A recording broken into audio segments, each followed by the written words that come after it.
Hello दोस्तों, veterans नमस्कार। मैं दीवान सिंह। आपको पता है कि वेणुगोपालन साहब का जो पत्र है, बड़ा लंबा चौड़ा पत्र है। उसके दो वीडियो मैंने डाल दिए हैं और तीसरा वीडियो आज आएगा। लेकिन उससे पहले, क्यों, वेणुगोपालन साहब भी एडवोकेट हैं और पाटनी साहब भी एडवोकेट हैं। ये भी बड़े सक्रिय आदमी हैं। इन्होंने पहले भी पत्र लिखा,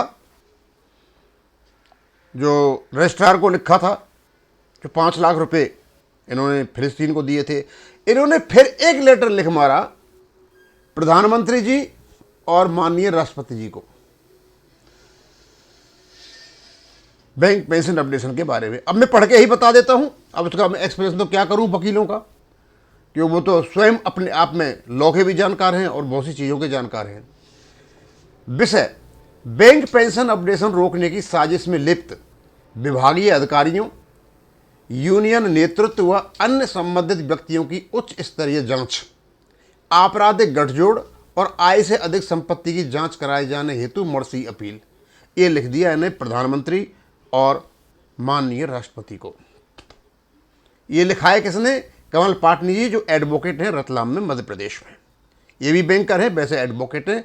और भाई इनकी जो लैंग्वेज है हिंदी और इंग्लिश, और दूसरा इनका जो जानकारी है वो काफ़ी अच्छी जानकारी है। महोदय महोदया, सबना निवेदन है कि मैं भारत के एक वृद्ध बैंक पेंशनर के रूप में ये मर्सी अपील आपके समक्ष प्रस्तुत कर रहा हूं। हजारों नहीं बल्कि लाखों सेवानिवृत्त बैंक कर्मी 1 नवंबर 1987 से आज तक 1 रुपये का भी पेंशन अपडेशन न मिलने से आर्थिक, मानसिक व सामाजिक पीड़ा झेल रहे हैं। हम में से अनेक पेंशनर इस अन्यायपूर्ण नियम के कारण अब इस संसार में नहीं रहे। मुख्य शिकायत या पृष्ठभूमि: यह मामला केवल वित्तीय नहीं बल्कि संवैधानिक समानता आर्टिकल 14 जीवन के अधिकार और आर्टिकल 21 से जुड़ा गंभीर मानवीय अपराध है। यानी ये संवैधानिक समानता आर्टिकल 14 और जीवन का आधार आर्टिकल 21 का भी उल्लंघन हो रहा है।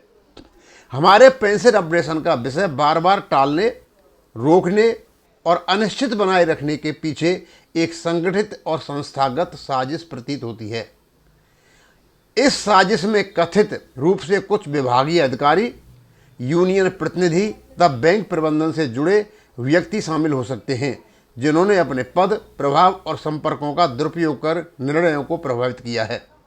विशेष रूप से ये तथ्य सामने आया है कि AIBEA, all India bank employees association जैसे संगठनों में कुछ व्यक्ति जैसे श्री CHV वेंकटाचलम वर्षों से जनरल सेक्रेटरी के पद पर बने हुए हैं, जबकि नियमों और लोकतांत्रिक सिद्धांतों के अनुसार ये संभव नहीं होना चाहिए।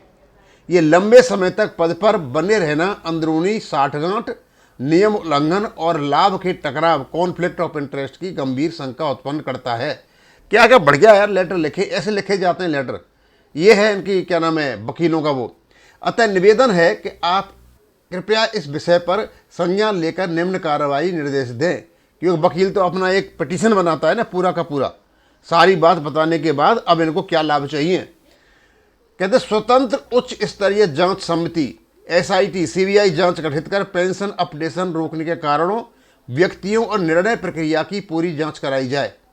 जिन अधिकारियों, यूनियन प्रतिनिधियों या बैंक प्रबंधकों पर मिली भगत या लाभ उठाने की शंका है, उनके विरुद्ध आय से अधिक संपत्ति, डिस्प्रपोर्शनेट असेट जांच कराई जाए। यदि जांच में आपराधिक तथ्य पाए जाते हैं तो उनके विरुद्ध धोखाधड़ी, आपराधिक साजिश, IPC 12/120B 409 और 420 प्रिवेंशन ऑफ करप्शन एक्ट की धाराओं में आपराधिक प्रकरण किया जाए। उन सभी निर्णयों और आदेशों की समीक्षा कराई जाए जिनसे पेंशन अपडेशन प्रक्रिया को रोका गया। सभी पेंशनरों को एक समान पेंशन अपडेशन का लाभ रिटायर्ड तिथि से प्रभावी रेट्रोस्पेक्टिव रूप से प्रदान किया जाए। आपको पता था कि ये वेंकटाचलम साहब ने बताया था, CN वेणुगोपालन साहब ने बताया था कि इनकी जो पेंशन आई थी, सेकंड ऑप्शन आया था, वो आया था 27/11/2009 को। तो 27/11/2010 को जो लोगों ने सेकंड ऑप्शन लिया था उनको पेंशन मिलनी चाहिए थी वहाँ से जहाँ से उन्होंने अपना CPF दिया था। लेकिन ये 10-10 साल की, 11-11 साल की, 12-12 साल की, 8-8, 9 साल की पेंशन मार गए और सबको पेंशन दी उन्हें एक डेट से 27/11/2009 से। संलग्न विभिन्न बैंक यूनियनों की अधिसूचनाएं व पत्र, कोर्ट आदेशों व मंत्रालयी पत्राचार की प्रतियां, अखबार कटिंग्स व पेंशनर संगठनों के ज्ञापन, शिकायतकर्ता के व्यक्तिगत दस्तावेज, ये सारे के सारे उन्होंने संलग्न कर दिए।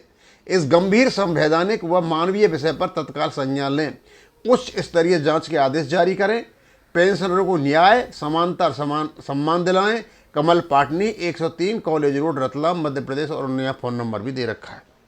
अब दोस्तों, मैं आपको बताना चाहूँगा कि कमल पाटनी जी का पहले भी मैंने आपके शायद उनका लिखा हुआ है, तीसरा लेटर है। तो पहले तो इन्होंने जो रजिस्ट्रार से AYV का जो रजिस्ट्रेशन है उसको कैंसिल कराने की मांग की थी, जो 5 लाख रुपए इन्होंने फिलिस्तीन को दिए थे, और भी कई बातें उन्होंने लिखी थी। और अब इन्होंने ये लेटर भेज दिया है माननीय प्रधानमंत्री जी को और माननीय राष्ट्रपति जी को। अब देखो इसमें क्या एक्शन होता है। और सारे के सारे दस्तावेज उन्होंने वहाँ पर भेज दिए हैं।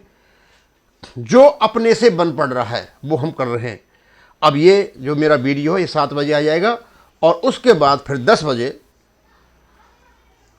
एक तीसरा भाग जो वेणुगोपाल जी का है वो आएगा कि उन्होंने जो वेंकटचलम साहब के लेटर का और किस प्रकार जवाब दिया। अब इसको मैं यहीं ख़त्म करूँगा। थैंक यू, धन्यवाद।